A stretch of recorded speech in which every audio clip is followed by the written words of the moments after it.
Bismillahirrahmanirrahim. Alhamdulillahi Rabbil Alamin. Wassalatu wassalamu ala ashrafil anbiya'i wal mursalin Sayyidina Muhammadin wa ala alihi wa ashabihi wa man tabi'ahum bi ihsanin ila yaumiddin. Bapak Rektor, para jamaah luhur yang dimuliakan Allah Subhanahu wa taala. Assalamualaikum warahmatullahi wabarakatuh. Dalam terminologi tasawuf, Nabi Muhammad itu dikenal dengan nama Al-Insanul Kamil. Dia disebut Al-Insanul Kamil karena beliaulah yang paling sempurna menerapkan firman Allah dalam hadits qudsi ketika Allah berfirman, "Takhallaqu bi akhlaqillah." Berakhlaklah Anda dengan akhlak Allah. Oleh karenanya kalau kita lihat hadis Aisyah,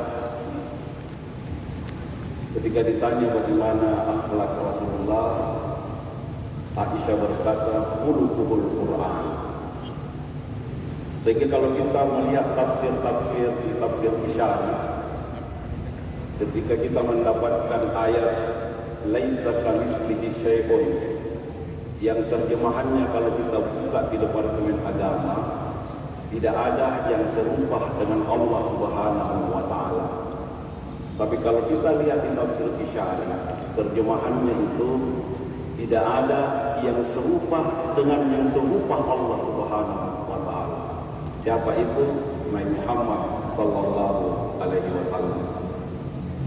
Oleh karenanya, kenapa misi kerasulan sallallahu alaihi wasallam itu adalah perbaikan akhlak? Karena dia sudah sempurna. Oleh karenanya, kalau Pak Rektor bertanya, kenapa kira-kira di bulan Ramadan ini banyak penceramah yang ternyata tidak ada pengaruh ceramahnya terhadap masyarakat? Salah satu jawabannya, dan itu juga penelitian Pak Rektor bersama dengan anak bimbingan saya, itu meneliti ada sekitar 100 penceramah ditambah dengan guru akidah akhlak di pesantren di sekolah-sekolah. Ternyata 35% responden itu menjawab, baik penceramah maupun guru akidah akhlak itu tidak menjadi role model terhadap apa yang dia sampaikan. Bahkan salah satu responden di MAN itu menjawab, bagaimana kita mengikuti itu Ustaz? Dia sangat pintar menjelaskan tentang arti kedermawanan. Bahkan dia hafal semua ayat-ayat tentang dermawan dalam Al-Quran. Tapi Pak, kalau kita pergi minta sumbangan, yang pertama cokot. Ya, bisa kita bandingkan mana besar pengaruhnya Pak Rektor yang memasukkan amplop di dalam kotak amal itu daripada Pak Supardin yang berkuar-kuar, tapi lewat itu celengan di depannya tadi dia tidak kasih masuk. Oh, ada masuk. Masuk juga tahu ada sih masuk. Nah,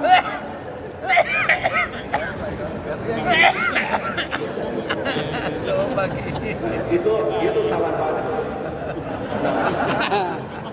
Jadi sehingga ulama itu kemudian menyimpulkan sebenarnya agama itu ad-dinu huwa husnul khuluq.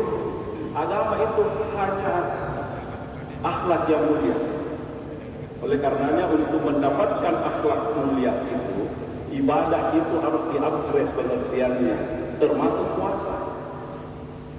Kalau puasa selama ini kita berarti imsak secara normatif, maka dia harus bergeser menjadi preventif. Kalau kita pakai istilah Pak Dekan adab, maka puasa itu tidak sekedar spiritual saja, tetapi fungsional. Imsak yang normatif itu hanya berarti menahan, tetapi bisa balas dendam sebentar. Kalau yang diajarkan Al-Ghazali, imsak itu preventif, imsak menahan untuk jaga-jaga, untuk mencegah Sehingga kalau ini dipakai, jawaban dari pertanyaan Pak Rektor kedua pasti tidak konstruktif. Karena kita menjaga bukan balas dendam pada saat kita buka puasa. Nah, menarik sebenarnya ulasan Al-Ghazali di dalam bukunya Ihya Ulumuddin atau Kimia Sa'adah, itu bisa dilihat. Manusia ini terdiri dari 3 unsur. Unsur terluar itu namanya jasad. Unsur paling dalam itu namanya ruh. Untuk menghubungkan dua ini, ada satu unsur di tengah-tengah namanya hayat. Hayat ini 3 komponennya. Pertama ada namanya akal, yang kedua ada nafsu, yang ketiga ada akal. Menurut Al-Ghazali, kalbu ini, yang komponen pertama ini kalbu, itu pangkat wajahnya. Jadi kemana kalbu ini keinginannya, maka akan bergerak semua nafsu ini, dan kemudian akal itu menjustifikasi. Jadi kalau kalbu ini kesenangannya yang buruk-buruk, maka nafsu ini akan bekerja untuk memperturutkan kalbu itu, dan akal akan menjustifikasi apa saja yang dia kerja hasil dari kalbu itu. Sehingga kita jangan heran kalau ada orang yang kita lihat, nah ini sebenarnya tersangka atau pernah sudah tertuduh, bahkan sudah ditangkap, tapi kenapa enak sekali dia menjawab punya alasan seakan-akan tidak bersalah? Karena memang akal itu mencoba menjustifikasi apa yang dia perbuat. Nah, yang paling menarik di nafsu itu ada 3 unsurnya. Unsur yang pertama namanya bahimah, unsur binatang ternak. Di atasnya sedikit namanya sabuiyah, binatang buas, dan yang paling tinggi namanya nawatika. Bahimah, binatang ternak ini, kalau ada orang yang nafsunya itu hanya sekedar memperturutkan perutnya, lapar, minum, kemudian hasratnya, birahinya sudah tersalurkan, itu bahimah, binatang ternak.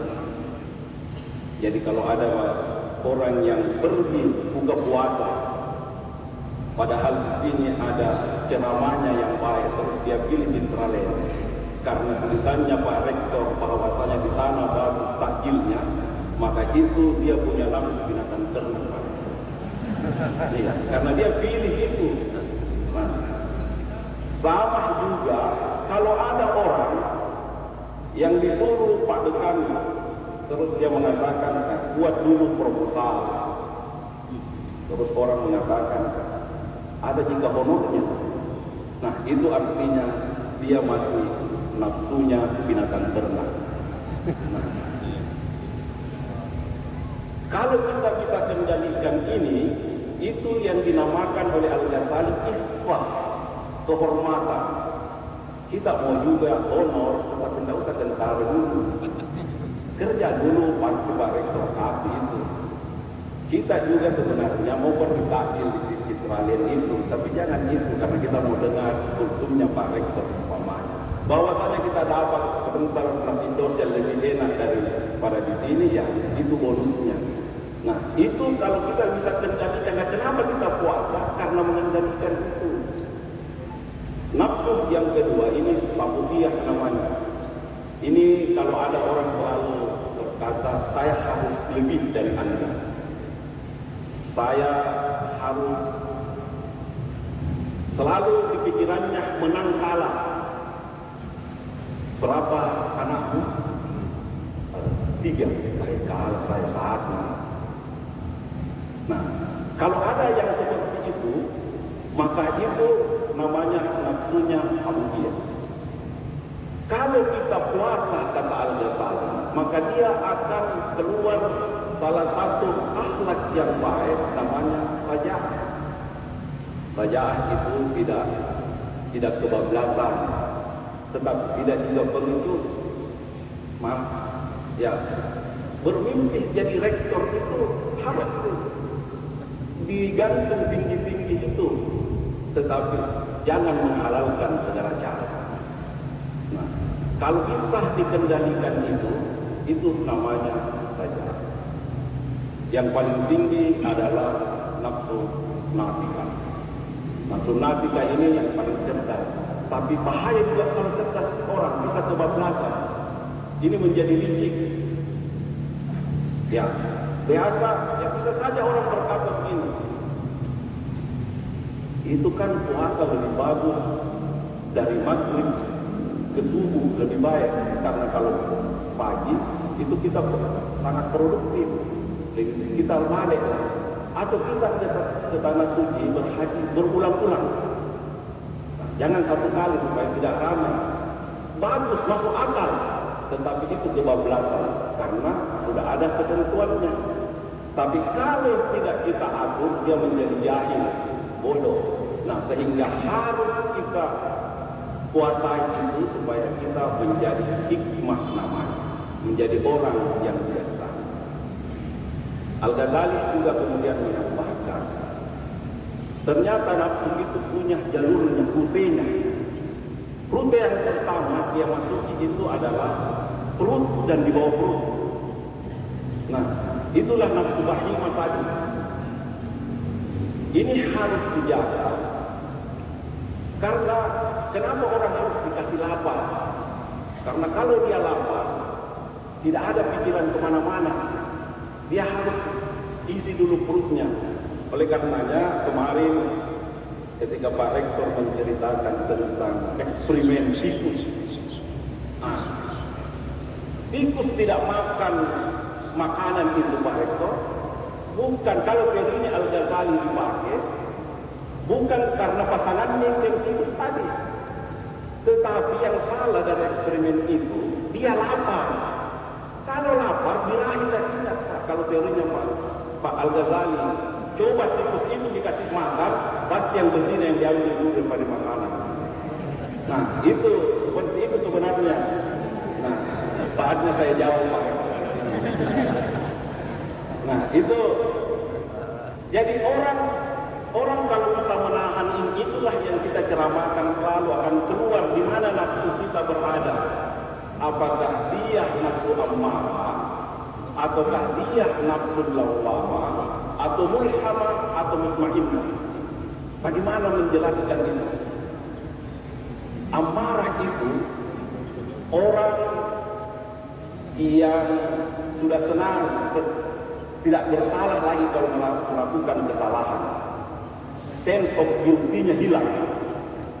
Dia sudah lakukan itu. Atau paling gampang mungkin kasih contoh begini. Kalau ada yang kirimkan kita video-video atau link yang bagus-bagus, kalau nafsu kita amarah, maka kita buka link itu dan kita berkata, mantap kirimannya Pak. Itu link yang video-video yang syur-syur umpamanya. Nah, kalau dia lawam, maka ada pertarungan. Saya buka link ini atau tidak? Tapi ujungnya dibuka. Nah, dia bilang mantapnya kau tahu.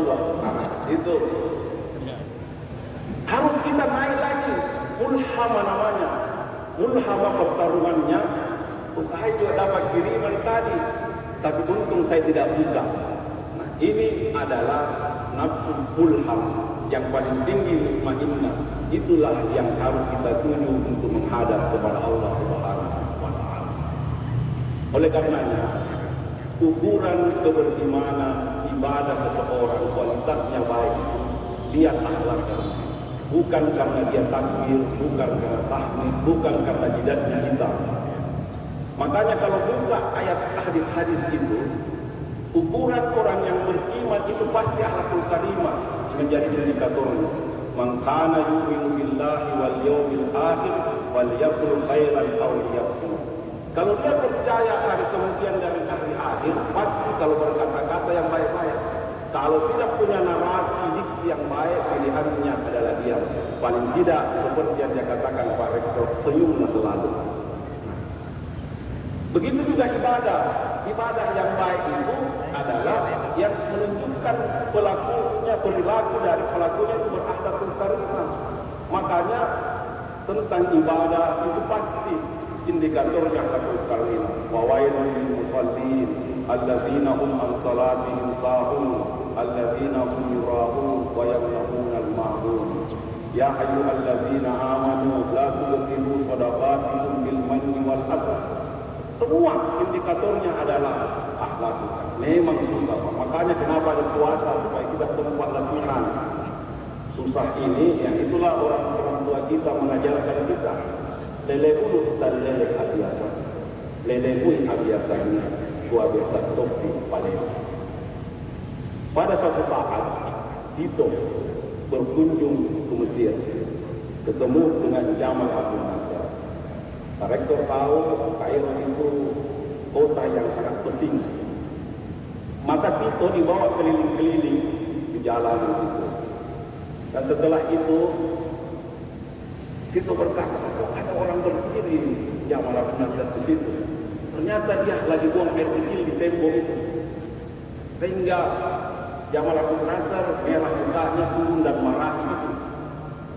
Kenapa anda kasih malu kita ini padahal ada presidennya?